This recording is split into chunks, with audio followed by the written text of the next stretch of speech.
If you're thinking about buying a motorcycle from a major brand this year, you need to stop and listen to this. The biggest names in motorcycling are drowning in their own failures right now. Sales are absolutely plummeting. Finding parts has become a nightmare, and resale values are crashing harder than a rookie on their first ride. Riders everywhere are getting squeezed, and the excuses coming from these manufacturers sound more pathetic by the day. But here's the terrifying part. We're not even close to hitting rock bottom yet. The brand I'm about to expose isn't just struggling. It's literally gasping for air while dragging an entire century of American legacy straight into the grave with it. Let's talk about Harley-Davidson, the brand that used to be synonymous with American freedom itself. Harley built its reputation on more than just selling motorcycles. They sold a complete lifestyle. For generations, owning a Harley meant you weren't just buying transportation. You were buying into an embodiment of pure freedom and joining a worldwide brotherhood of rebels. You weren't just another rider cruising down the highway. You were part of something bigger, with the roar of thunder beneath you and chrome gleaming in the sunlight. But today's reality is a brutal wake-up call. Buying a Harley now means facing some seriously harsh financial truths. Those entry-level models that used to welcome new riders into the family, they now start at over $13,000, and that's just the beginning. Once you factor in freight costs, dealer markups, and the upgrades you'll inevitably want, you're easily looking at $17,000 or more just to get started. For a brand that built its entire identity around being the working-class dream of freedom on the open road, that price tag feels like a complete betrayal of everything they once stood for. And it gets worse. The flagship touring models like the Road Glide and Street Glide routinely exceed $40,000. In a time when riders are looking for value over flashy branding, Harley's pricing is out of touch with its roots. It seems to cater to a more exclusive market rather than the community it once thrived in. As for the technology, it's lagging behind. While other manufacturers are rolling out innovations such as liquid-cooled engines, advanced ride modes, and modern safety systems, Harley remains stuck with its aging, air-cooled Milwaukee 8 engine.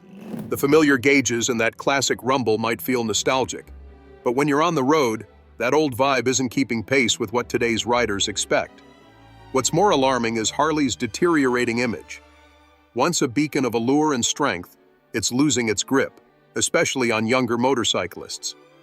Today's riders are looking for adaptability and cutting-edge features, not a brand dictating how they should dress or what lifestyle to adopt. They seek freedom without the constraints of a uniform. Harley's competitors have figured this out, and it's clear.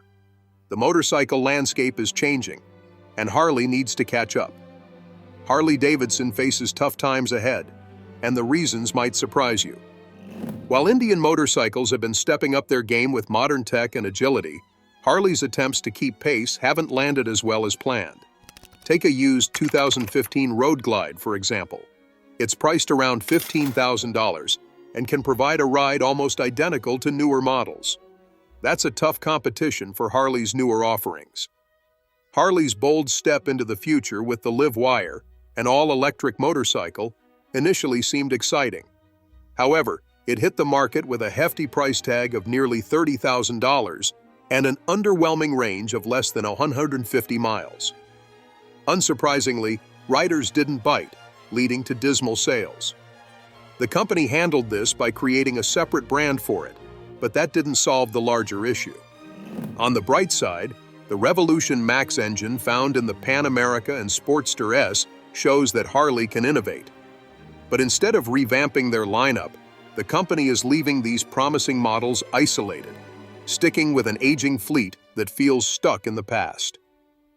There's a larger issue at play. Harley's core riders are getting older, and new enthusiasts aren't replacing them like before. The brand's legacy, once a symbol of rebellion, now feels like a nostalgic but stagnant ritual. Harley-Davidson's struggle isn't solely due to resistance to change. It's about not evolving enough to attract the next generation. Then we have Indian motorcycles, which once had the perfect comeback story. After years in the shadows, it emerged under the support of Polaris Industries, looking strong, dynamic, and packed with that vintage spirit that resonated with many. At one point, Indian wasn't just competing with Harley, it was setting new standards. However, in 2023, Indian took a surprising step back. The vibrant, multicolor Native American headdress logo, a powerful symbol in the biking community, was retired in favor of a more subdued, monochrome version.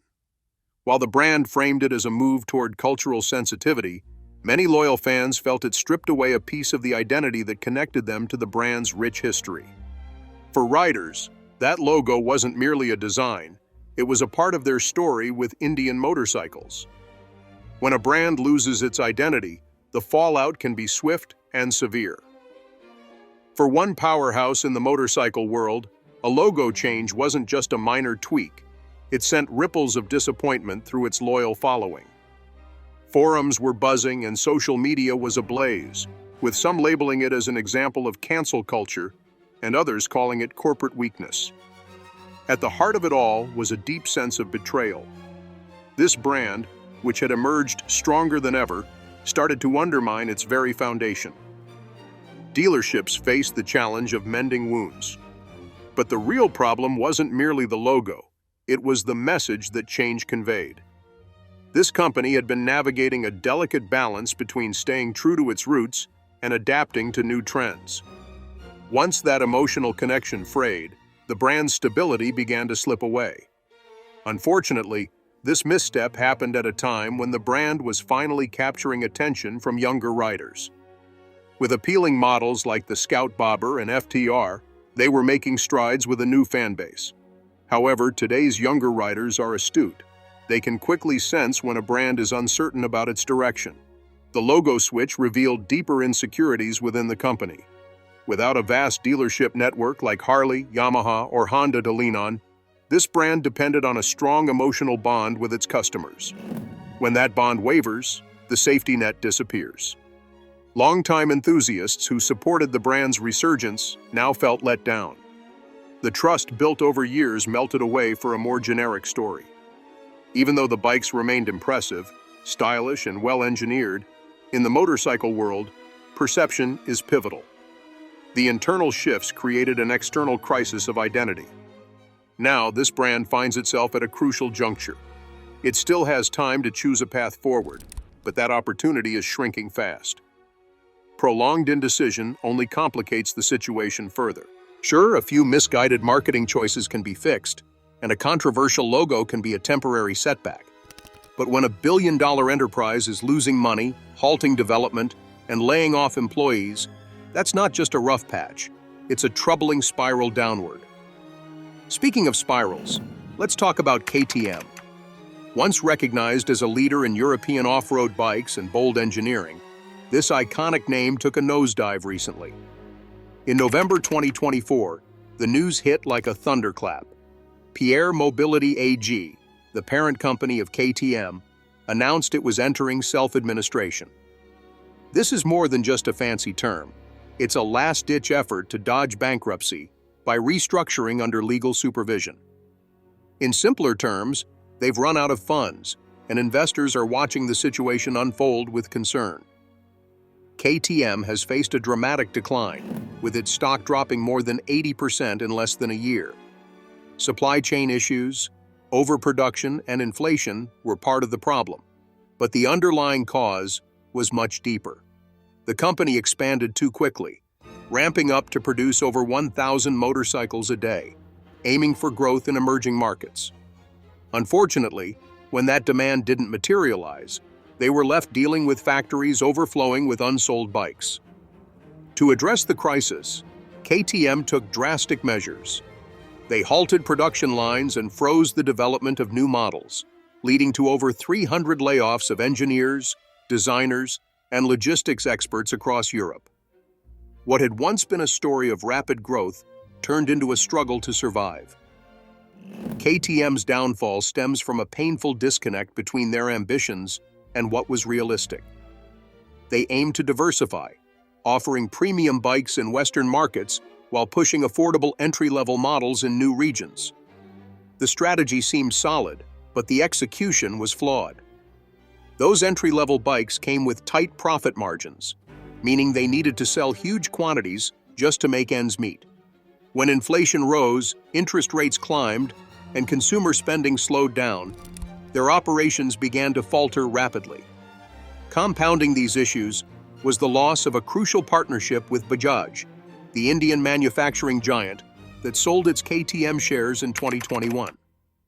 This severed KTM's access to essential production efficiencies, leaving the brand caught in an expensive manufacturing cycle without the cash flow to sustain it. Supply delays piled up, and dealers found themselves with showrooms full of motorcycles they couldn't sell.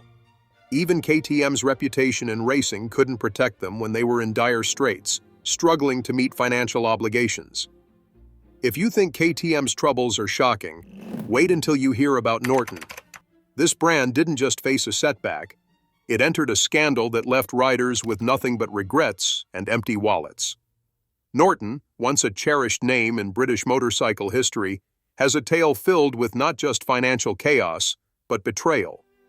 Under the leadership of Stuart Garner, who bought the brand in 2008, Norton's legacy has been severely tarnished, leaving customers dissatisfied and employees in the lurch.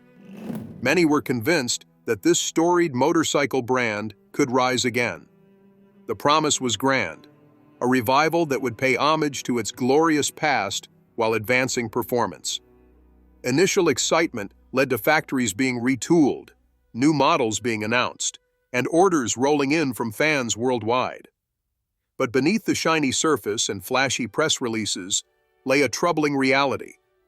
By 2020, everything unraveled as the company fell into scandal, revealing an intricate mess of mismanagement and outright deceit.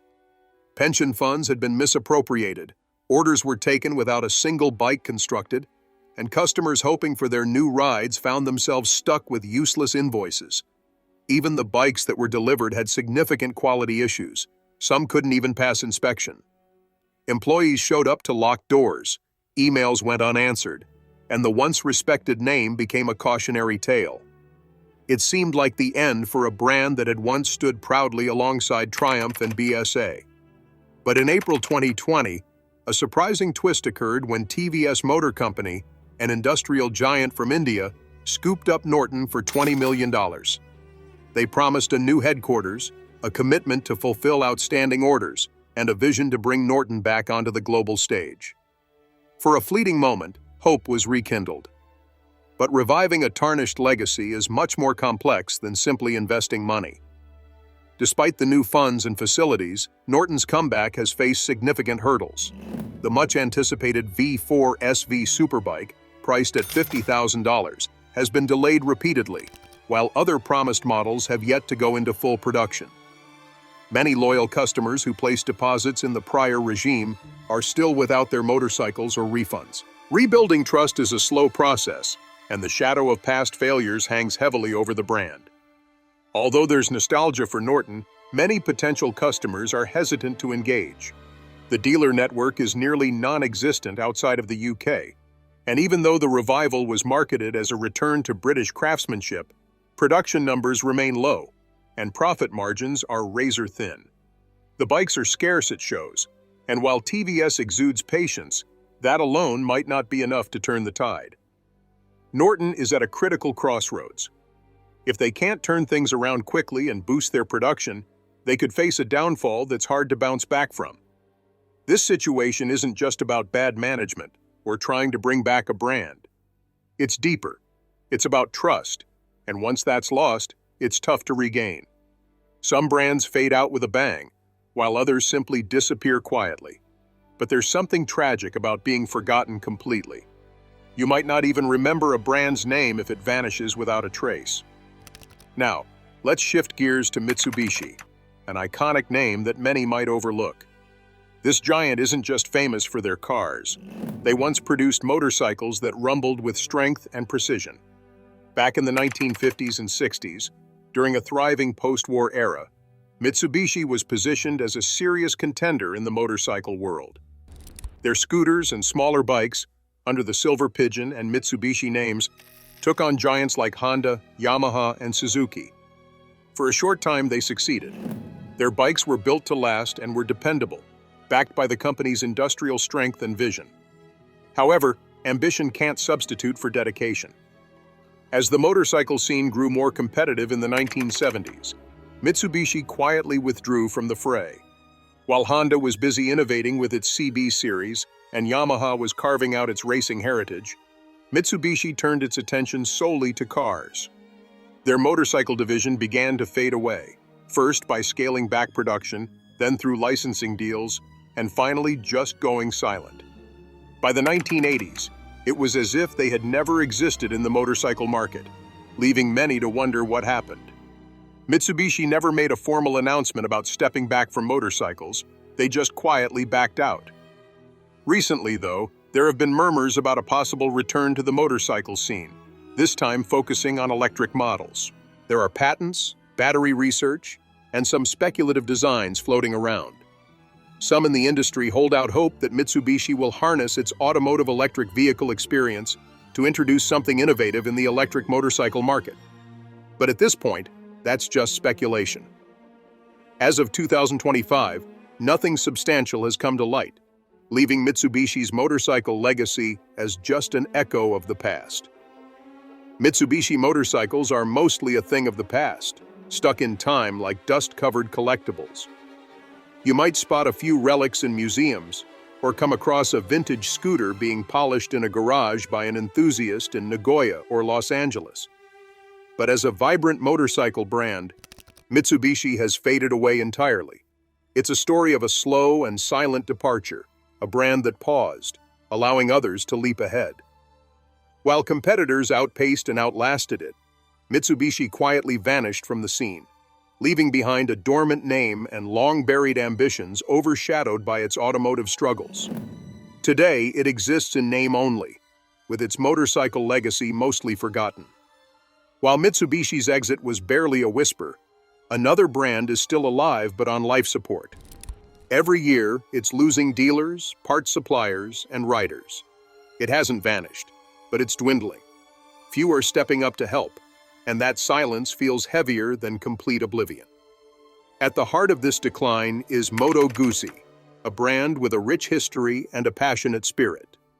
Founded in 1921, Moto Guzzi has been crafting motorcycles from the same factory on Lake Como for over a century, embodying Italian craftsmanship and beauty. Its unique transverse V-twin engines and signature designs have made Guzzis easily recognizable, machines that aren't just bikes, but characters on the road. Yet, in this fast-paced world, history alone won't sustain a brand. Moto Guzzi is struggling, not due to a lack of heritage, but for clinging too tightly to it. With production dipping below 10,000 bikes a year and a shrinking global presence, many towns now lack a dealer, and support for parts is hit or miss. While the bikes still have that charm, they simply can't compete with modern demands in a rapidly evolving market. For years, Moto Guzzi has held on, but at this rate, it looks like it might unravel rather than bounce back. Moto Guzzi has been hanging on with its classic 90-degree V-twin engine from the 1970s, while competitors have moved ahead with modern features like liquid cooling and the latest tech. Instead of embracing these advancements, Moto Guzzi has treated modern options, like ride modes, cornering ABS, and TFT displays, as if they were just nice-to-haves, arriving late or not at all when expectations have shifted dramatically. What seems like a commitment to simplicity may actually come off as an inability to adapt.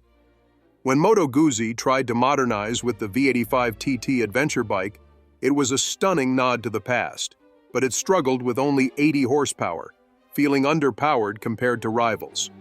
The new V100 Mandello, finally featuring liquid cooling and updated technology, does mark a move forward, yet one model alone can't reverse the years of decline. On the financial side, things aren't looking bright. Moto Guzzi is part of the Piaggio Group, which also owns Vespa and Aprilia.